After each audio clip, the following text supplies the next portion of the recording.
یہ دیکھنا ضروری ہے کہ روس نے اس کے بارے میں کیا کہا. انہوں نے جو ان کی وزارت خارجہ نے جو بیان جاری کیا وہ یہ ہے, اور اس بیان کو میں آپ کو پڑھ کے سنا دیتا ہوں اس کا ایک حصہ. وہ یہ ہے کہ we believe, as in Russia believes, that the act of official recognition of the government of the Islamic Emirate of Afghanistan will give impetus to the development of productive bilateral cooperation between our countries in various fields.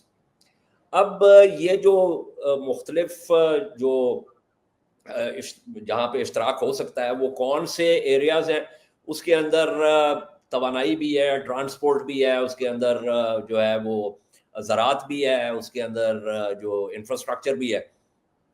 اور طالبان نے ظاہر ہے اس کو مثبت طریقے سے, چونکہ جو ان کے سفیر ہیں کابل میں دمتری زرنوف, وہ ملے تھے افغان جو وزیر خارجہ ہیں امیر خان متقی سے. تو امیر خان متقی صاحب نے کہا کہ جی یہ ہماری ملاقات ہوئی ہے اور اس کے اندر روس کے وفاق نے ہمیں سرکاری طور پر یہ اعلامیہ دیا ہے کہ ان کی حکومت نے ہمیں تسلیم کر لیا. تو یہ تو ہے جہاں تک بات روس کی ہے. روس کا یہ بھی ایک معاملہ ہے سیکورٹی کے حوالے سے بھی کہ جو اسلامک اسٹیٹ خراسان ہے کہ وہ در نہ آئے سینٹرل ایشیا کے, وسط ایشیا کے ممالک میں جن کا روس کے ساتھ ایک تعلق ہے. جہاں تک رہ گئی بات ہماری, تو اس کے اندر بات یہ ہے رضا کہ وہ آپ کو یاد ہوگا وہ کہانی بچوں کی کہ دو خچریں تھیں جن میں سے ایک کے اوپر روئی لدی ہوئی تھی اور دوسرے کے اوپر نمک لدا ہوا تھا. تو وہ جب ایک ندی میں سے گزرے تو جس کی کمر پر نمک تھا تو اس نے ڈبکی لگائی تو ظاہر ہے نمک جو ہے وہ بہت سارا نکل گیا, اس کا وزن آدھا ہو گیا. اس کی دیکھا دیکھی دوسرے خچر نے بھی ڈبکی لگا دی جس کی کمر پر روئی لدی ہوئی تھی. تو جب اس خچر نے کھڑا ہونے کی کوشش کی تو بجائے اس کے کہ اس کا وزن آدھا ہو جاتا, روئی کی وجہ سے, روئی کے گیلے ہونے کی وجہ سے وزن جو ہے وہ دگنا ہو گیا. کہنے کا مقصد یہ ہے کہ ظاہر ہے ہم نے ان ڈیولپمنٹس کو دیکھنا ہے, اس میں کوئی شک کی بات نہیں ہے. چین کے بھی بہت گہرے روابط ہو رہے ہیں طالبان کی حکومت کے ساتھ, چین کے ساتھ ہمارے بہت گہرے روابط ہیں. اور آپ نے یہ بھی دیکھا ہوگا کہ چین نے جو ہے وہ ایک مصافحہ بھی کروایا ہمارا اور افغانستان کا, جس کے بعد افغانستان کے جو ہیبت اللہ اخوند ہیں انہوں نے ایک ایڈکٹ جو ہے اس کو فتویٰ کہہ لیں, فرمان کہہ لیں, جو بھی کہہ لیں, وہ بھی جاری کیا, جو کہ جس کا کہ جو ہے وہ اعلامیہ بھی جاری ہوا کابل سے, جس کے بارے میں یہ کہا گیا کہ تحریک طالبان جو ہے وہ میں تو ویسے اب مجھے نا یہ بہت یہ ٹرم جو ہے نا یہ میرے لیے بہت یہ تحریک طالبان پاکستان, بیکاز اس کے اندر جو پاکستان کا نام آتا ہے نا اس سے مجھے بہت چڑ ہے. اس لیے میں یہی کہوں گا کہ یہ جو خوارج ہے اس کی بھی ایک تاریخ ہے. خیر اس تاریخ کے حوالے سے ہم نہیں جاتے, لیکن ان کو خوارج کہا جا سکتا ہے کیونکہ یہ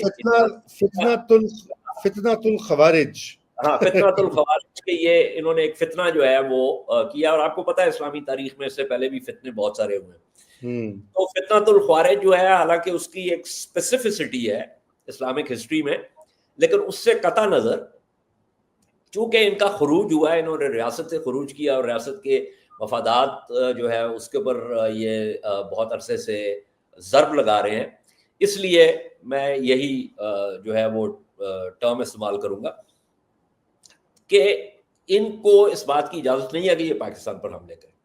اچھا اس کے بعد ہم نے یہ دیکھا ہے کہ ان حملوں میں تھوڑی سی کمی آئی ہے, جس کا مطلب یہ ہے کہ یہ جو عبوری حکومت ہے افغانستان کی, انہوں نے کچھ تو کرنے کی کوشش کی ہوگی, لیکن گزشتہ کچھ دنوں میں ہم نے دیکھا ہے کہ یہ حملے دوبارہ جاری ہوئے ہیں. اور یہ کل کی خبر یہ ہے کہ جس کے اندر ہم نے 30 کو جو ہے وہ جہنم واصل کیا ہے. اور تو یہ اس کا مطلب ہے کہ جو عبوری حکومت ہے وہ پوری طرح سے یا تو ان کو کنٹرول نہیں کر پا رہی یا پھر اس کے ابھی تک تحفظات ہیں جو ان کے پرانے تحفظات تھے. اس کے حوالے سے ہم اس پروگرام پہ بہت دفعہ بات کر چکے ہیں. اب اس لیے ہمارے لیے اس عبوری حکومت کو تسلیم کرنے میں دو رکاوٹیں ہیں. ایک رکاوٹ کا تو تعلق اس بات سے ہے کہ یہ ابھی تک عبوری حکومت ہے اور انہوں نے افغان انٹرم گورنمنٹ اور انہوں نے ابھی تک افغانستان کے اندر کوئی ایسا سیاسی نظام نہیں لے کے آئے کہ جس میں جو کہ انکلوسیو ہو, جس کے اندر باقی جو سٹیک ہولڈرز ہیں ان کو بھی شامل کیا جائے. ایک رکاوٹ تو یہ ہے, لیکن یہ ثانوی رکاوٹ ہے. یہ ثانوی اس لیے ہے کہ یہ ان کا اندرونی معاملہ ہے, اس لیے ہم ان کی حاکمیت کے بیچ میں دخل انداز نہیں ہونا چاہتے. لیکن جو دوسری بڑی رکاوٹ ہے اس کا تعلق یہی فتنہ الخوارج کے ساتھ کہ ہمارے پاس ہمیں کیا ضمانت دے رہی ہے افغانستان کی عبوری حکومت کہ ہم اس کو تسلیم بھی کر لیں اور یہ جو ملا کا بھوت جو ہے جو ہمارے کندھے پر سوار ہے اس سے بھی ہم نجات حاصل نہ کر سکیں. پیر تسمہ پا, آپ نے بھی میری طرح امیر حمزہ کی داستان پڑھی ہوگی یقیناً. yours is not the Harry Potter generation. نہیں, definitely not. تو وہ جو پیر تسمہ پا ہے اس سے نجات حاصل کرنے کا کیا طریقہ ہے؟ کیا یہ افغانستان کی عبوری حکومت ہمیں اس بات کی ضمانت دیتی ہے؟ اگر تو ہمیں اس بات کی ضمانت ملتی ہے تو پھر تو ایک سپیس کھل جاتی ہے, فضا جو اس وقت مسموم ہے اس میں بہتری آ سکتی ہے اور پھر اس کے بارے میں سوچا جا سکتا ہے.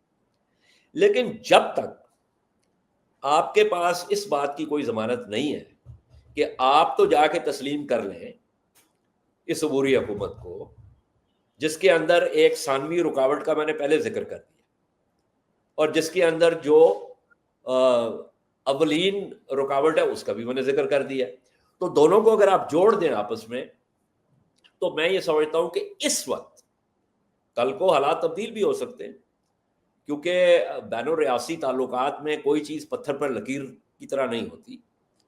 کل کو حالات تبدیل ہوتے ہیں تو بہت اچھی بات ہے, لیکن جب تک حالات اس نہج پر ہیں جہاں پر اس وقت وہ کھڑے ہوئے ہیں اس وقت تک میں سمجھتا ہوں کہ افغانستان کی اس حکومت کو تسلیم کرنا جو ہے وہ ہمارے حق میں مناسب نہیں ہے. بالکل. اچھا, یہ تو بڑی آپ نے بہت زبردست بات کی. آج ڈان اخبار کا ایڈیٹوریل میں دیکھ رہا تھا اور اگرچہ کہ ڈان کی پوزیشن تو انہوں نے کہا کہ اچھا اب تو روس نے کر لیا ہے, دنیا بھی کر لے گی, ہمیں ایکسیپٹ کر لینا چاہیے, ان سے بات کرنی چاہیے کہ وہ ایسا نہ کریں, بی ایل اے کو روکیں, ٹی ٹی پی کو روکیں وغیرہ وغیرہ. بڑے معصوم پیارے بچے ہیں جیسے, تو وہ بات سن لیں گے ابو کی.